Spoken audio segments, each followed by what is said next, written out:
Hi, this is Dr. Lori Baudino, and I am here live with Dr. Robert Bilder. Bob the Builder. Bob the Builder. Yeah. And we're going to go with our same questions as we've done before. And these are a surprise to me. Dr. Bilder, do you want to just say we're here at Los Angeles, UCLA, your title? We're UCLA. Oh, they give us too many titles. I know, so you have I'm the long the one. Chief I'll of let Medical him say it. Psychology and Neuropsychology. I'm a Tenenbaum Professor of Psychiatry and Professor in Psychology, and then other titles. But that's enough. Wonderful. Yeah. Thank you. Okay. So Right. the question is, what question have you asked today? What question have I asked today? Why are we here and where are we going? Yeah. And what will we do when we get there? Okay. Yeah. These are the three questions I ask questions. every day. Every day. Every day. And do you get an answer by the end of the day? No, I'm still looking still for the looking. answer. That's right. Okay. Thank you. And I wanted to know, I think it's really important in talking about this, asking questions is this constant curiosity, right, and play. Yeah. How did you play or move as a child? Oh. I'm going to move this up. I remember running in the hopes that I could take off and fly. And I used to always try to run towards slopes where I thought there's a good chance of maybe being able to take off. To get some air. Yeah, that's right. And at some point I think I realized that was not going to work out that well. But I remember that was part of the goal. That sounds really fun. I imagine all of us would want to just go and try that today. Maybe land in a big puddle of Yeah, water. there you go. Yeah, landing in water is definitely better than concrete. Yeah.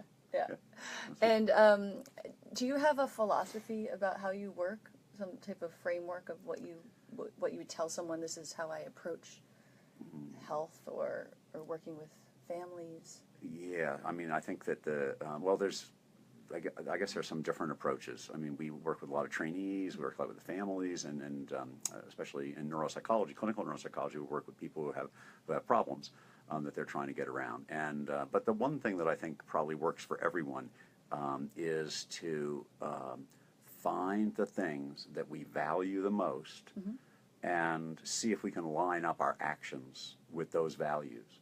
Because when we do that, then if we're deploying our energy for the things that we value the most, then it's going to be easier to do them, and we're going to feel better about doing them, and we're going to keep on doing that stuff and maintain that high level of activity and focus on those things.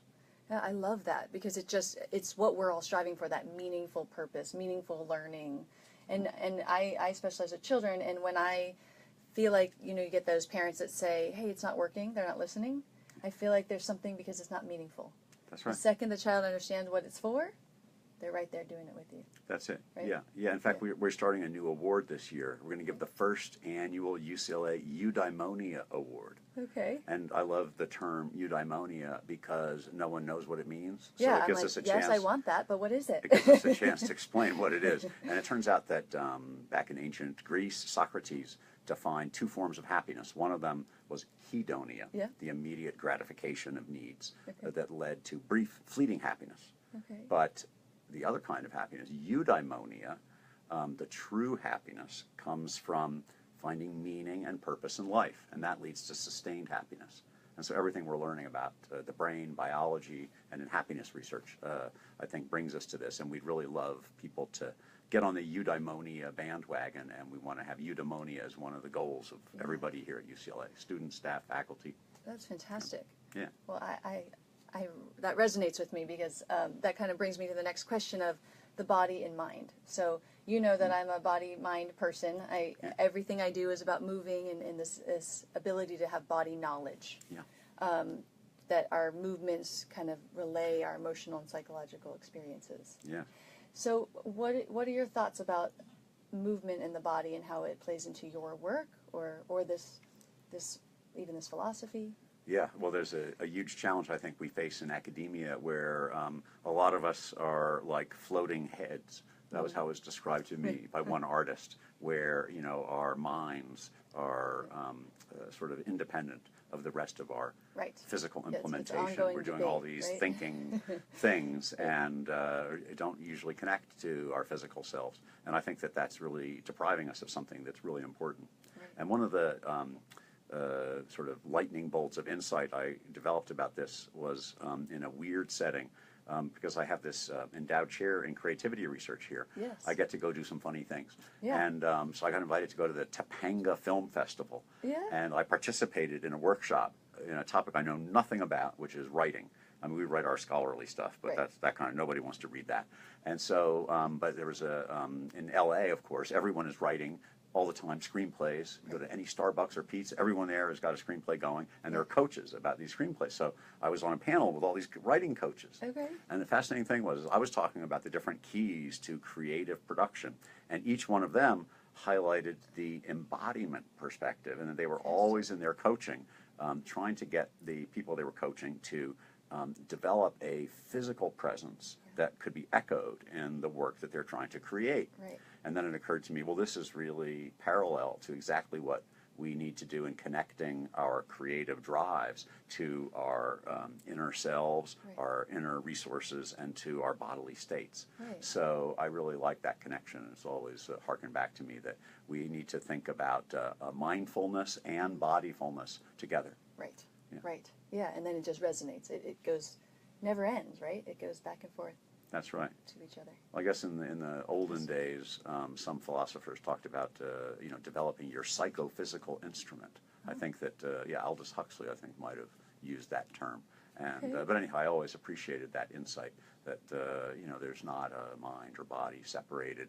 And I think that since I was a kid, I always thought that why is it that people act as if the mind and body are separate? Right. When indeed it's clear that they're one. Yeah. And even the classic works of Sigmund Freud highlighted that there was really not this schism between mind and body, but really we're talking about one unified entity. So Right. And we experience this in our everyday lives. It's not so abstract, no, but it's hard maybe to put on paper, but we do it every moment when we're with somebody. It is what it is. Yeah. Like even how we're, that synchrony, even just sitting here. Yeah. You know, how we're sitting, how we're responding, and probably someone watching there is probably sitting similarly, or trying to get into the screen to get closer, right?